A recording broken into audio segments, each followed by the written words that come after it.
ตีอีกตัวหนึ่งทุกคนจะกัดไหม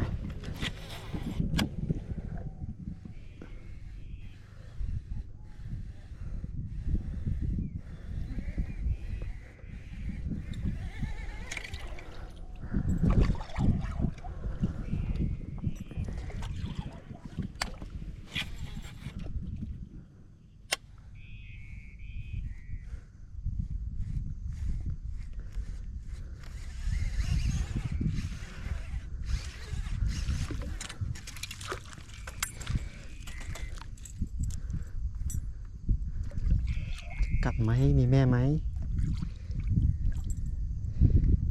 มีตัวเดียวหรือมี2 ตัว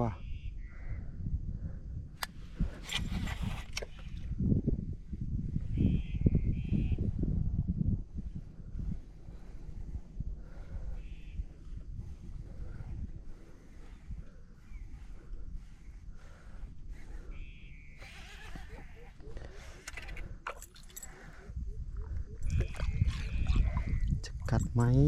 มีแม่อีกไหม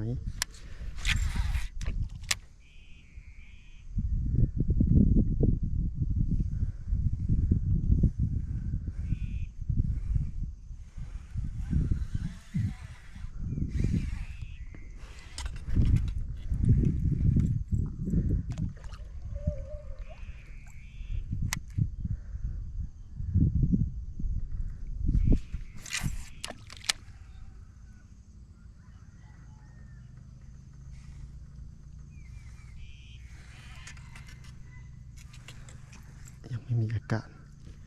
ผมว่ามันน่าจะมี2 ตัวแหละ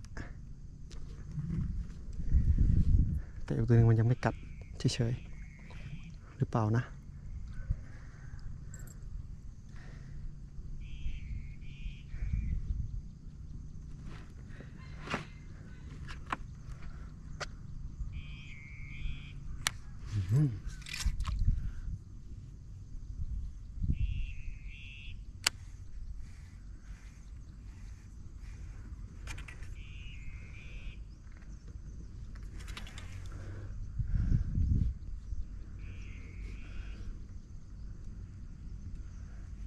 ลมก็มาพอดีดีนะยังได้ตัวเพราะว่าสวิงผมเนี่ยโดนขโมยก็เลยได้ซื้อสวิงใหม่สวิงอะไรก็ไม่รู้สวิงช้อนลูกหวก